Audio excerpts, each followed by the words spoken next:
Bonjour à toi, cher spectateur. Aujourd'hui, nous allons parler de Wild, le nouveau long-métrage de Jean-Marc Vallée. Wild, c'est l'histoire de Cheryl Strayed, une jeune femme qui est en train de vivre une grande crise dans sa vie. Elle doit avoir la trentaine à peu près à ce moment-là.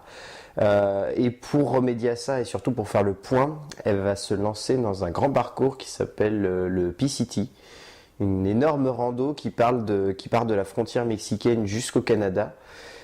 Plus précisément l'Alaska, et c'est censé être un des parcours qui permet le plus de réfléchir à ceux qui choisissent de l'emprunter. Voilà, au fur et à mesure, on va découvrir qu'il y a énormément d'événements qui l'ont poussé à faire cette rando et à remettre en cause toute sa vie. Évidemment, faut pas dire les événements en question. Donc, Jean-Marc Vallée qui revient, à peine un an après Dallas Buyers Club, qui avait fait de lui une énorme star aux États-Unis et qui avait permis à Matthew McConaughey et à Jared Leto d'avoir chacun un Oscar, et à lui tout simplement de gagner la confiance des producteurs hollywoodiens indépendants.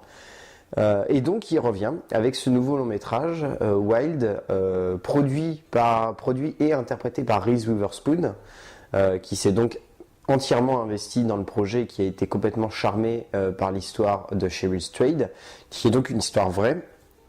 C'est important de le préciser. Donc, est-ce que ça vaut le coup, Wild? Oui. Est-ce que pour autant ça mérite toutes ces nominations aux Oscars? Pas vraiment. Bon, Wild, très clairement, c'est un film qui, au niveau de son scénario, le scénario étant écrit par Nick Hornby, est ultra classique. On a vu ça des centaines de fois, et c'est le gros problème du film, c'est que malgré le fait que ce soit basé sur une histoire vraie, on a la sensation que ce personnage-là n'a rien d'original, qu'il est très attaché à des archétypes et à des stéréotypes de cinéma qu'on a vus 1000 fois et qu'on a vus dans des fictions. Et là, clairement, on a deux énormes défauts dans ce film. Le premier, c'est la narration. Cette espèce de narration avec la voix off omniprésente de Cheryl, qui n'apporte pas grand chose au film, si ce n'est peut-être de vouloir nous montrer qu'elle se sent seule, mais dans ce cas-là il aurait fallu un petit peu plus la faire parler à voix haute plutôt que tout le temps la faire parler dans sa tête, cette narration dans sa tête n'amenant pas vraiment grand chose, puisqu'elle ne fait que compléter des flashbacks que l'on va voir tout au long du film. Donc ça, c'est le premier gros défaut. Le deuxième gros défaut réside dans la manière dont la narration est amenée, par le biais de beaucoup de personnages secondaires qui vont aider Cheryl dans son parcours. Ces personnages secondaires étant à balle des archétypes de base qu'on a vus et revus des centaines de fois, et qui sont censés la pousser à se dépasser, etc. Et résultat, ça apporte pas grand chose au film, si ce n'est peut-être de vouloir nous montrer qu'elle n'est finalement pas seule et que la vie elle-même se charge de lui amener de l'aide. Mais en soi, ça plombe pas mal le film et c'est un peu dommage. Après, c'est classique et c'est très cliché, mais ça fonctionne. Donc finalement, on ne sait pas trop quoi lui reprocher à cette narration, si ce n'est de vouloir tenter des choses, et ça ne les réussit pas forcément, mais ça tente au moins. Là où le film est plutôt bien, c'est au niveau de la mise en scène de Jean-Marc Vallée. Le réalisateur jouant la carte de l'ultra-réalisme en ayant une caméra à l'épaule qui est vraiment omniprésente et qui est vraiment très proche de Cheryl, ce qui fait qu'on a vraiment toute l'émotion qui est centrée sur elle, on a vraiment toute la force et toute la grandeur de la mise en scène et l'ampleur des décors qui sont bien mis en scène. Après, le gros défaut quand même, c'est que l'introduction est parfaite, elle est d'une extraordinaire finesse, d'une grande justesse.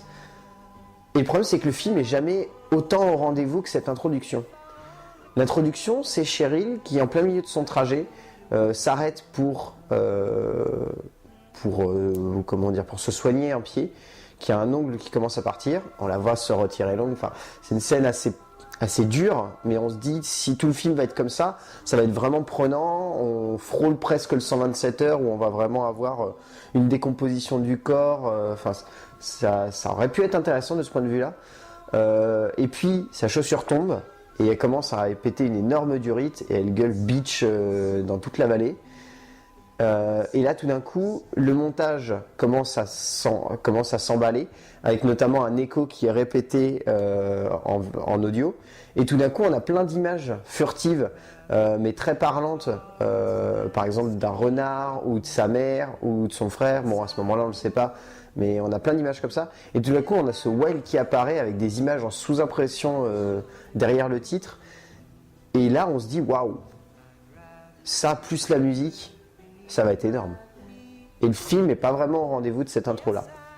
C'est un peu dommage, même si pour autant, ça reste bien. C'est ça en fait, c'est que le film essaye des choses, il n'y arrive pas forcément, mais au fond, il reste tellement accroché à des choses qui marchent, que résultat, on se sent pris par le film, et résultat, on adhère forcément à l'histoire de Cheryl. Si on adhère aussi à l'histoire de Cheryl, c'est parce qu'il y a Reese Witherspoon dans le rôle principal. Reese Witherspoon, là c'est vraiment une renaissance pour cette actrice qui depuis pas mal d'années s'est totalement enfermée dans les comédies romantiques et les comédies tout court. Et résultat, là, la voir revenir à un rôle de femme forte ou qui essaye d'être forte, ça force le respect.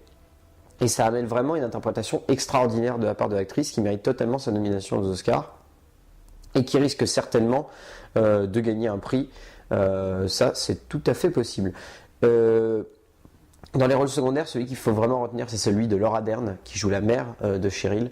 Laura Dern qui... Bon, elle n'a plus rien à prouver, cette actrice, elle est absolument parfaite, mais là, elle est vraiment émouvante, sensible, touchante, enfin, elle est vraiment magnifique, et elle livre une interprétation dans le rôle de la mère qui force le respect et qui est extraordinaire. Donc... Wild de Jean-Marc Vallée, c'est tout de même à voir parce que pour pas mal de points, ça peut avoir quelques prix aux Oscars. Ça reste classique tout de même, ça reste cliché, mais tout fonctionne. Donc résultat, on ne peut pas vraiment vouloir à ce film et on ne peut pas dire que c'est un mauvais film, c'est même un bon film.